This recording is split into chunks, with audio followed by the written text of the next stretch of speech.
So guys, तो जब भी आप प्लेलिस्ट बनाते हैं, जो भी आप सॉन्ग ऐड करते हैं, तो उस इंडिविजुअल सॉन्ग में हमें क्या क्या चीज़ देखनी चाहिए और सॉफ्टवेयर वर्क हमें क्या क्या करना चाहिए। तो आज मैं इस रिलेटेड पूरी बात करने वाला हूँ। आपको एक एक करके बताऊंगा कि मैं क्या क्या चीज़ करता हूँ। इसके लिए मैं आपको एक वेबसाइट के बारे में बताऊंगा, जिससे जो आपका काम है बहुत ईजी हो जाएगा और बहुत जल्दी भी हो जाएगा। तो यदि आप बिगिनर डीजे तो आपके बहुत ज़्यादा काम आने वाला है। So guys, welcome back to my DJ. स्वागत है आप इस वीडियो में, देखिए आपको हेल्प मिलने वाली है।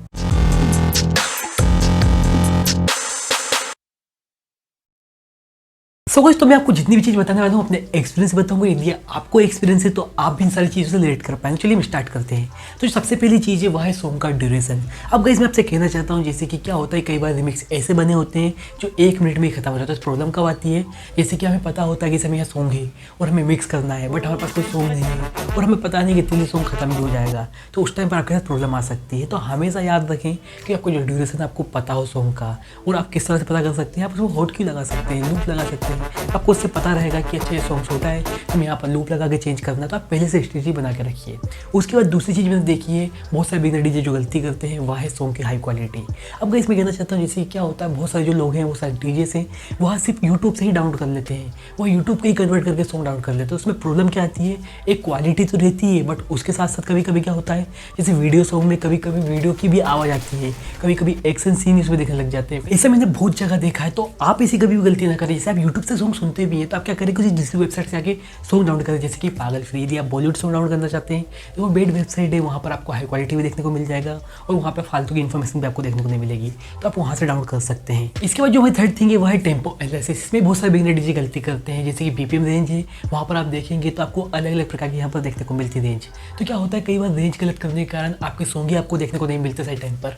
तो आपको क्या करना है, आपको रेंज से सेलेक्ट करनी है। ये हम किस तरह से कर सकते हैं, तो आपको पता होना चाहिए कि इस जेनरे का किस क्राइटेरिया में आप बोल सकते हैं बीपीएम आता है। तो उसके लिए आप कैसे पता कर सकते हो, तो आप फिर यह देख सकते हैं, इसमें मैंने पहले ही बताया है। तो अभी आप यहाँ पर देखेंगे तो यहाँ कुछ रेंज है, तो आप इस तरह की रेंज को आप सिलेक्ट कर सकते हैं जब भी आप किसी भी जेनरे को एनालाइज करें, क्योंकि आपको इससे बहुत बड़ा फायदा होता है। जब भी आपकी पार्टी होती है तो आपको राइट टाइम पर आपके पास ट्रैक वहीं पर ही होता है। नहीं तो क्या होता है, आपका ट्रैक कभी ऊपर चला जाएगा और कभी कभी नीचे रह जाएगा, क्योंकि आपने टेम्पो रेंज जो सिलेक्ट है वह गलत किया। तो इस बात का आपको याद रखना है। यदि आप एक्सपीरियंस दीजिए तो आपको ये चीज़ पता भी होगी।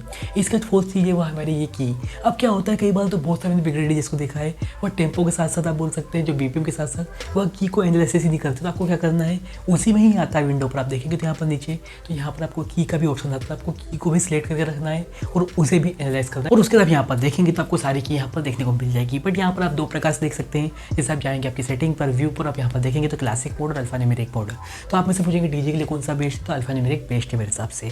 तो आप उसे सिलेक्ट कर सकते हैं। बट की से हमें फायदा क्या होने वाला है, तो जब भी आप सॉन्ग को मिक्स करते हैं जैसे सेम की में और रिलेटेड की में, तो इतना फर्क देखने को नहीं मिलता। जब भी आप सॉन्ग मिक्स करेंगे तो आपके जो डीजे सेट है वह सेम सा दिखेगा, लोगों को इतना पता नहीं चलेगा जब आप मिक्सिंग करेंगे, और इसी डी के लिए बेस्ट रहता है। तो इस तरह की चीज़ आप कर सकते हैं, और इसी को हम हार्मोनिक मिक्सिंग भी बोलते हैं, जब सेम की या रिलेटेड की में मिक्स करते हैं। तो इसके अलावा फोर्थ थिंग हमें सॉन्ग में यह देखने की वह सॉन्ग पॉपुलर है या नहीं, लोग कितने पहचानते हैं उस सॉन्ग को, क्योंकि उससे हमें फायदा यह होता है, जैसे कि कभी भी ऐसा रहता है कि पार्टी की खराब चल रही है और पॉपुलर सॉन्ग रहता है, लोगों को पता होता है, तो लोग उसमें एंजॉय करना ज़्यादा पसंद करते हैं। और कोशिश करें कि जो आप सॉन्ग प्लेलिस्ट में रख रहे हैं वह लोग पहचानते हो, क्योंकि उससे फायदा आपका ही है। इसके अलावा बहुत सारे फैक्टर और भी काम करते हैं। कई अंडरग्राउंड डीजे होते हैं जो कि पता नहीं होता लोगों को, उस टाइम पे सॉन्ग प्ले करते हैं, तो बहुत सारे फैक्टर काम करते हैं। बट ऐसे कमर्शियल डीजे आप इस तरह की चीज़ कर सकते हैं। इसके बाद जो हमारी फिफ्थ थिंग है, हमें सॉन्ग में यह देखना है डांस कैटेगरी में आता है या नहीं आता, उसकी जो बीट है डांस लायक है कि नहीं, आप प्ले करेंगे तो लोग नाचेंगे कि नहीं नाचेंगे। क्योंकि कई बार एनर्जी हाई होती है, बीपीएम हाई होता है, बट जब आप उसे सुनेंगे तो वह सूफी टाइप की वाइब करता है, तो उस पर जो लोग हैं वह नाचते नहीं है, जो क्राउड है वह डांस नहीं करते। जिस बात का भी आपको याद रखना है, इसमें पॉपुलरिटी बहुत बड़ा फैक्टर होता है। कहीं की बीट है वो बोल सकते हैं बहुत नॉर्मल रहती है,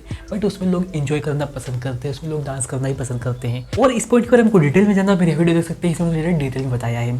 इसके बाद जो हमारा 6 पॉइंट है, हमें यह देखना है सॉन्ग में कि उसमें कितना इंस्ट्रूमेंटल पार्ट है और कितना वोकल वाला पार्ट है। क्योंकि कई बार ऐसा होता है उसमें सिर्फ रैप वाला पार्ट होता है और उसमें इंस्ट्रूमेंटल पार्ट ही नहीं होता। तो आप मिक्स कैसे करेंगे, तो आपको पहले से स्ट्रेटजी बना के रखनी पड़ेगी। आपको पता करना पड़ेगा कि आप कहाँ मिक्स करेंगे, कहाँ पर लूप लगाना है, कहाँ पर सॉन्ग काटना है क्यों द्वारा। तो ये सारी आपको स्ट्रेटजी पहले बना के रखनी है। इसके बाद जो हमारा 6 पॉइंट है, हमें हमेशा चेक करना है सॉन्ग में कि उसका जो लेवल है वह कितना हाई है साउंड का, कभी कभी वो लाउड रहता है, कभी कभी बहुत कम लाउड रहता है, तो हमेशा आपको यह चेक करना है। और यह प्रॉब्लम आपको लिरिक्स बहुत ज़्यादा देखने को मिलेगी, क्योंकि वहाँ होम स्टूडियो बनते इतने प्रोफेशनल नहीं रहते, तो आपको यह सारी चीज़ें बहुत जरूरी चेक करना है। इसके बाद जो हमारा लास्ट पॉइंट है, हमें यहाँ देखना है सॉन्ग में कि उसमें एक्सप्लिसिट वर्ड नहीं, क्योंकि हिप हॉप में बहुत ज़्यादा यूज़ होने लगे हैं। तो क्योंकि फैमिली फंक्शन है, कभी कभी ऐसी चीज़ हो जाती है कि वहाँ पर आप प्ले नहीं कर सकते, या आप किस तरह से पहचान सकते हैं। तो आपने हमेशा सुना होगा डायरेक्टरी मिक्स, क्लीन मिक्स। जैसे कि डायरेक्टरी मिक्स है तो उसमें वर्ड्स होंगे, क्लीन मिक्स है तो उसमें नहीं होंगे, उसमें पहले से सुधार कर दिया गया है। तो ये सारी चीज़ें आप वहाँ पर देख सकते हैं। बट आप मुझसे बोलेंगे कि यह सारी चीज़ करने में एक एक सॉन्ग में बहुत ज़्यादा टाइम मुझे लग जाएगा, तो हम क्या चीज़ ऐसी कर सकते हैं जिससे हमारा टाइम भी बच जाए और काम भी हो जाए। तो गाइस मैं आपसे कहना चाहता हूँ, आपको टाइम देना पड़ेगा, बट हमारे पास कुछ कुछ ऐसी वेबसाइट है जिससे आप पता कर सकते हैं सारी चीज़ें। अब मैं आपको एक वेबसाइट के बारे में बता ले रहा हूँ, आप यहाँ देख सकते हैं। इसकी जो लिंक है मैं डिस्क्रिप्शन में डाल दूँगा, तो आप जाकर चेक कर सकते हैं। तो वहाँ पर आप सर्च करेंगे कोई भी सॉन्ग को, तो यहाँ पर आप देखेंगे तो सारी लिस्ट यहाँ पर आ जाएगी। तो एक यह बहुत अच्छी वेबसाइट है, इसको आप चेक कर सकते हैं। यदि आपको कोई भी सॉन्ग सर्च करना है तो आप इस तरह सर्च कर सकते हैं। तो गाइस मुझे लगता है इस वीडियो से आपको हेल्प मिलेगी। यदि आपको वीडियो अच्छी लगी है तो इस वीडियो को लाइक कर सकते हैं, दोस्तों में से कर सकते हो। गाइस मैं कहना चाहता हूँ, इस वीडियो बनाने में बहुत ज़्यादा टाइम लगता है, बहुत ज़्यादा मेहनत लगती है। तो जो भी आपके डीजे फ्रेंड है उन्हें वीडियो जरूर सेंड कीजिएगा, जिससे उसकी भी हेल्प होगी और जो हमारे चैनल की रीच है वो भी ज़्यादा पहुँचेगी। और आप ऐसी वीडियो देखना चाहते हैं तो मेरे चैनल को सब्सक्राइब भी लाइक बटन दबा दीजिए, जिससे मेरे नोटिफिकेशन पोस्ट जाए। Thank you.